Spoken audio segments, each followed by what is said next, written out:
And so Moses and Aaron stood before Pharaoh, two brothers bearing the weight of a nation's cry. With courage in their bones and God's command in their mouths, they said, "Let our people go, that they may worship in the wilderness." But Pharaoh, wrapped in pride and suspicion, narrowed his eyes. He didn't see a spiritual awakening. He saw rebellion. He scoffed. "There are too many of them already, and now you ask for rest from their labor?" His heart, already hard as stone, turned colder still. With a snap of his fingers, he summoned his overseers and barked a cruel new decree: no more straw for the Hebrews. Let them gather it themselves, but don't you dare reduce their quota of bricks, not by one. He called their faith laziness. They cry out to offer sacrifices to their God. Then let them work harder. We'll silence their prayers with pain. Let them feel the weight of my will so they forget these lies of freedom. And with that, Pharaoh planted the seed of oppression even deeper into the soil of Egypt. Moses walked away from Pharaoh's throne with dust on his feet and questions in his soul. "God, what are you doing?" The cries of his people echoed louder than ever, but heaven seemed silent. Still, Moses knelt. He poured out his confusion, his frustration, his fear, and God met him there, not with explanations, but with a promise. A whisper thundered in his spirit, "I am mucking away."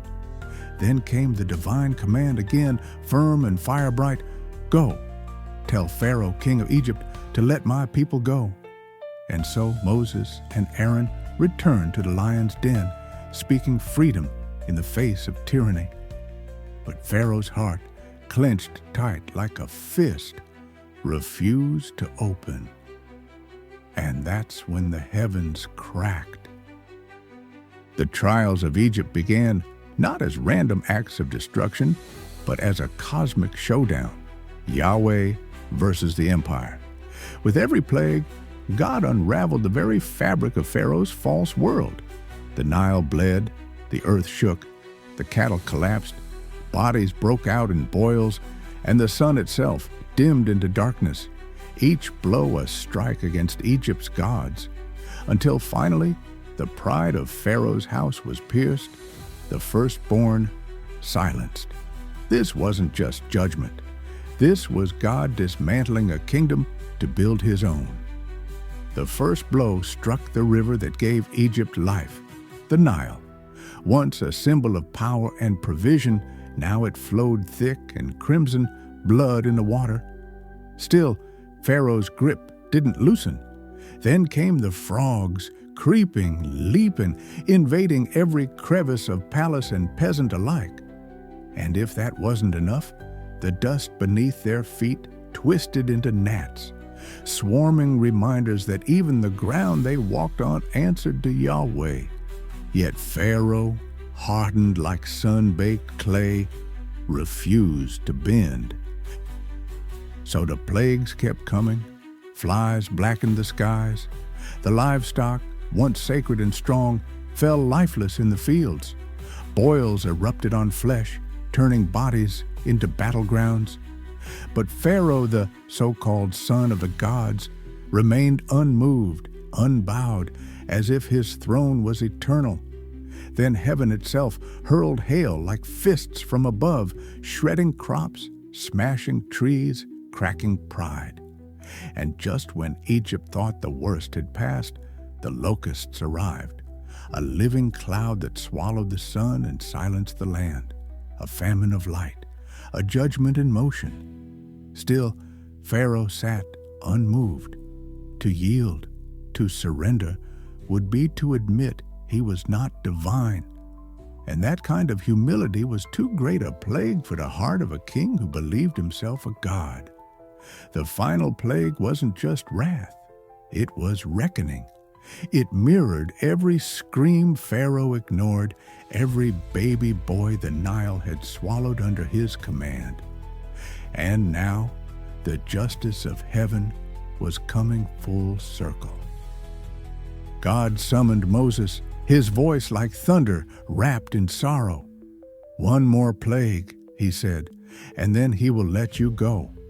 But this wasn't just deliverance, it was a divine warning with blood on the line. "Take a lamb," the Lord commanded, "spotless, whole, innocent." At twilight, each household was to kill it, not for violence, but for covering. Its blood was to be painted across the doorposts like a banner of faith and obedience. Then came the meal, eaten with sandals on and staffs in hand, as if freedom were already walking toward them. That night, as Egypt held its breath and darkness drowned the land, the Spirit of the Lord moved, silent, sovereign, searching, and wherever he saw the blood of the Lamb, he passed over. But where there was none, there was wailing. Death didn't knock, it entered. Every household without the mark faced the consequence of Pharaoh's stubborn war against God. From the greatest in the palace to the humblest in the field, no heart was spared if it wasn't covered. Inside the homes of Israel, the people waited.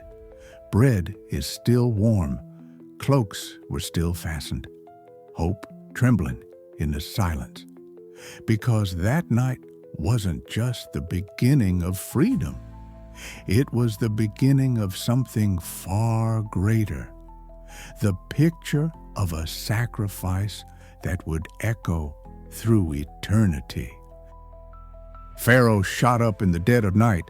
His palace, once a place of pride, now hollowed out by grief. The cries of Egypt rose like a storm. Every home touched by loss. No one spared, no corner is untouched. It was the breaking of a kingdom, the unraveling of a throne.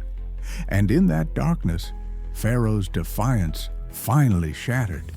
He called for Moses and Aaron, not with threats, not with arrogance, but with desperation.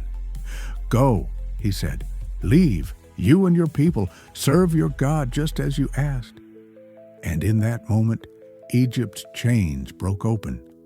The Israelites didn't walk out empty-handed. No, they left with gold and silver, gifts thrust upon them by a broken people desperate for peace.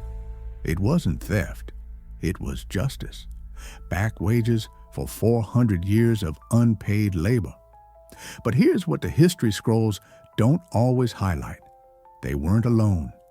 A mixed multitude, Egyptians, outsiders, those who had seen the signs and believed, left with them. This was no small escape. It was a holy exodus, the birth of a nation forged in the fires of judgment and mercy.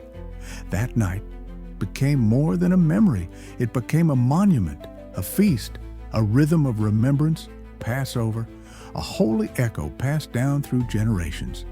Bread without leaven, lamb without blemish, blood on a door. Each symbol tells a story. Each taste is a testimony.